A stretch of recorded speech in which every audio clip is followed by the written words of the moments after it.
Egypt के pyramids को जिन्होंने भी बनाया था, आपको ये बात जानकर हैरत होगी कि उनको कैसे भी करके हमारे अर्थ का एक्यूरेट साइज मालूम था। जी हाँ, आपने बिल्कुल सही सुना। ये कोई हवाई बात नहीं है, बल्कि पिरामिड की साइज को केयरफुली देखने और समझने पर मालूम पड़ता है कि इसको बनाने वाले 4500 साल या उससे भी पहले अर्थ के एक्यूरेट साइज से अच्छी तरह वाकिफ थे। नाजरीन, इजिप्ट के पिरामिड्स के बारे में हम जितना ज्यादा जानने की कोशिश करते हैं, उतना ही इसमें उलझते जाते हैं। इस बात में कोई शक नहीं है कि इजिप्ट बेशुमार मिस्ट्री से भरा हुआ है, जिनको आज तक इजिप्टोलॉजिस्ट जानने की कोशिश कर रहे हैं। इनमें सबसे बड़ी मिस्ट्री ये है कि पिरामिड्स कैसे बनाए गए थे और इनका असल मकसद क्या था। सालों की मेहनत और रिसर्च के बाद हमें ये बताया जाता है कि पिरामिड्स एंशिएंट इजिप्शियन फेरोज के टूम्स हुआ करते थे। ये फेरोज इजिप्शियंस के लिए एक किंग से बढ़कर खुदा का दर्जा रखते थे, जिनको पिरामिड्स में ही दफनाया जाता था। लेकिन असल में आज तक इजिप्टोलॉजिस्ट और आर्कियोलॉजिस्ट को पिरामिड्स में से किसी एक फेरो की ममी भी नहीं मिली, बल्कि कहीं भी किसी भी पिरामिड से आज तक कोई ममी मिलने का एविडेंस नहीं मिला है। हमारे पास जिस चीज का एविडेंस है वो ये है कि the great pyramid 23 lakh limestone के ब्लॉक्स की मदद से बनाया गया था। एक एक ब्लॉक करीब एक हाथी के वजन जितना भारी है। इसकी बेस तकरीबन 13 एकड़ पर फैली हुई है और इसकी हाइट 481 फीट तक। हमें ये भी देखने को मिलता है कि इन तीनों पिरामिड्स की ईस्टर्न और वेस्टर्न वॉल्स बिल्कुल सीधी नॉर्थ पोल की तरफ जाती हैं। इतने बड़े स्ट्रक्चर को हजारों साल पहले आजकल के मॉडर्न कंपास जितनी एक्यूरेसी से नॉर्थ पोल की डायरेक्शन में सीधा खड़ा किया गया था, जिसमें कोई दो राय नहीं है। ये वो सबूत है जो आज भी हमें देखने को मिलता है। सिर्फ इतना ही नहीं, बल्कि पिरामिड्स की बेस का लेवल 0.75 इंच जितना एक्यूरेट है। आप में से जो इंजीनियर हजरात हैं, उनको अच्छी तरह मालूम होगा कि 3 एकड़ जितने एरिया का इतना एक्यूरेट लेवल आजकल के मॉडर्न लेजर लेवलिंग सिस्टम के जरिए ही हासिल किया जा सकता है। हत्ता कि हमारे पास इस चीज का भी एविडेंस है कि पिरामिड की चारों साइड वॉल्स, जिनको 5 टन वजनी स्टोन ब्लॉक्स रखकर एक खास एंगल में खड़ा किया गया था, इन चारों की लंबाई एग्जैक्टली 230 मीटर्स है। अगर इन चारों में कोई डिफरेंस है तो वो 2 इंच से ज्यादा नहीं है। यानी ये वॉल्स एक दूसरे के मुकाबले में 99.98% एक्यूरेट हैं। बात अभी तक यहाँ खत्म नहीं हुई। जिन लोगों ने भी द ग्रेट पिरामिड बनाया था, उनको हजारों साल पहले भी अर्थ की साइज का अच्छी तरह इल्म था। जी हाँ, ये पॉइंट गौर से सुनिएगा। जैसा कि आपको मालूम है कि सर्दियों में दिन छोटे और रातें बड़ी हो जाती हैं, इसका बिल्कुल ही उलट गर्मियों में पाया जाता है, जिसमें रातें छोटी तो दिन बड़े हो जाते हैं। लेकिन साल में सिर्फ 2 दिन ऐसे होते हैं जिसमें रात और दिन दोनों एक जितने ही होते हैं। एक होता है 21 मार्च और दूसरा दिन होता है 22 सितंबर। इन दोनों दिनों में सूरज इक्वेटर के बिल्कुल सेंटर में होता है, जैसा कि आप इस फोटो में भी देख सकते हैं। बाय द वे, इस मोमेंट को, इस घड़ी को सोलर इक्विनॉक्स कहा जाता है।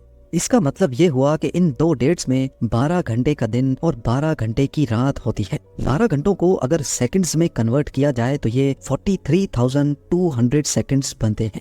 अगर 43,200 को द ग्रेट पिरामिड की हाइट से मल्टीप्लाई किया जाए तो उसका जवाब आता है 6,333 किलोमीटर्स। ये उतनी ही लंबाई है जितनी अर्थ के पोलर रेडियस की है। अगर परसेंटेज में देखा जाए तो पिरामिड्स बनाने वालों की कैलकुलेशन 99.63% एक्यूरेट है। अब आप सोच रहे होंगे कि ये कोई कोइंसिडेंस है, कोई इत्तेफाक है, लेकिन पिरामिड की बेस का पेरीमीटर जो कि 0.921 किलोमीटर्स है, उसको अगर 43,200 से मल्टीप्लाई किया जाए तो जवाब आता है 39,804 किलोमीटर्स। आपको ये बात जानकर हैरत होगी कि ये सरकमफ्रेंस ऑफ अर्थ यानी अर्थ के पूरे एक गोल चक्कर के मुकाबले में 99.34% एक्यूरेट है। कोइंसिडेंस तो सिर्फ एक मर्तबा होता है, लेकिन 99% से भी ज्यादा एक्यूरेट रिजल्ट, वो भी 2 मर्तबा आना, हमें एक गहरी सोच में डाल देता है। कई लोगों का अभी भी मानना है कि ये महज सिर्फ एक इत्तेफाक है, लेकिन जैसा कि अभी हमने जाना कि 43,200 जिसका ताल्लुक सोलर इक्विनॉक्स से है, ये एक और जगह पर भी अपना सबूत दे रहा है। नॉर्मली देखने पर पिरामिड्स की 4 साइड्स नजर आती हैं, लेकिन असल में ये 4 नहीं बल्कि 8 हैं। जी हाँ, ये 8 साइड्स सिर्फ सोलर इक्विनॉक्स वाले दिन ही ऊपर से देखने पर नजर आती है। ये डिस्कवरी पहली बार 1940 में एक ब्रिटिश एयरफोर्स पायलट ने की थी, जब वो पिरामिड्स के ऊपर से गुजर रहा था। अब सवाल ये खड़ा होता है कि हजारों साल पहले पिरामिड्स बनाने वालों को अर्थ का पोलर रेडियस और इक्वेटर का सरकमफ्रेंस मालूम पड़ा तो आखिर कैसे? इजिप्ट के पिरामिड्स हमारी सोच से भी ज्यादा कॉम्प्लिकेटेड हैं। ये तमाम फैक्ट्स जानकर यकीन करना मुश्किल हो जाता है कि इनको 4,500 साल पहले एक कदीम दौर में बनाया गया था। क्या उनके पास कोई जादुई ताकत थी या फिर वाकई किसी और मखलूक ने इनकी मदद की थी, या फिर इनको इजिप्शियंस ने बनाया ही नहीं था। Graham Hancock fingerprints of the God के ऑथर हैं। इन्होंने पिरामिड्स को ओरायन कॉन्स्टेलेशन के 3 स्टार्स के साथ लिंक करने की थ्योरी दी थी। इस थ्योरी के मुताबिक गीजा पिरामिड्स की पोजीशन ओरायन कॉन्स्टेलेशन के 3 स्टार से एग्जैक्टली मैच करती थी। लेकिन मसला ये है कि ओरायन कॉन्स्टेलेशन के ये स्टार्स पिरामिड्स की पोजीशन से ना आज मैच करते हैं और ना ही 4,500 साल पहले एंशिएंट इजिप्शियंस के दौर में मैच किया करते थे, बल्कि ये 13,500 साल पहले एग्जैक्टली पिरामिड्स की पोजीशन से मैच करते थे। इस एस्ट्रोनॉमिकल एविडेंस से तो ये जाहिर होता है कि पिरामिड्स 11,400 BC में इन स्टार से मैच करके बनाए गए थे। लेकिन उस वक्त एंशिएंट इजिप्शियन सिविलाइजेशन के होने का कोई एविडेंस नहीं मिलता। अगर आपको लगता है कि ये एस्ट्रोनॉमिकल एविडेंस कमजोर है तो फिर इस फिजिकल एविडेंस के बारे में क्या ख्याल है? बॉस्टन यूनिवर्सिटी से ताल्लुक रखने वाले प्रोफेसर रॉबर्ट स्कूच का कहना है कि गीजा प्लेटो जो आज एक ड्राई जगह है, ये फेरोज के टाइम में भी ऐसी ही ड्राई होती थी। लेकिन लाइमस्टोन से बने 240 फीट बड़े इस स्फिंक्स पर यह इरोजन सिर्फ हवा और रेत की वजह से नहीं, बल्कि इसमें पानी का बहुत बड़ा किरदार है।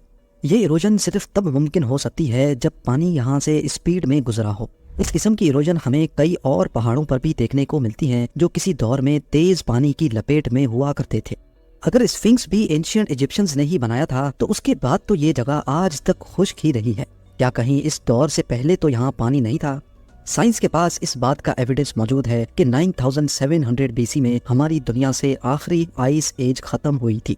ग्लेशियर्स पिघलकर पानी बन गए और समंदर का लेवल 500 फीट मजीद बढ़ गया था। इस इवेंट के दौरान अच्छा खासा पानी इस जगह से भी गुजरा था जहां आज ये स्फिंक्स मौजूद है।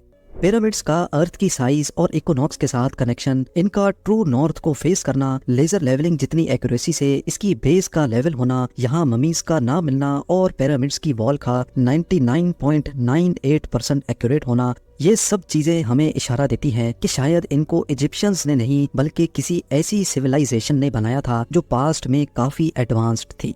ये भी हो सकता है कि इजिप्शियंस को ये पिरामिड्स बने बनाए ही मिले थे और उन्होंने इसको टेक ओवर करके अपने रिलीजन के लिए इस्तेमाल करना शुरू कर दिया।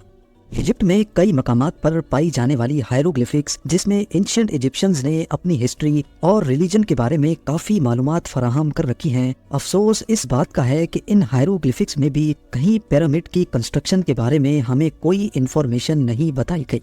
अब इन सब में कितनी सच्चाई है, जैसे जैसे साइंस तरक्की करेगी वैसे वैसे एक ना एक दिन सच सामने आ ही जाएगा। कि ये वीडियो भी आप लोग भरपूर लाइक और शेयर करेंगे। आप लोगों के प्यार भरे कमेंट्स का बेहद शुक्रिया। मिलते हैं अगली शानदार वीडियो में।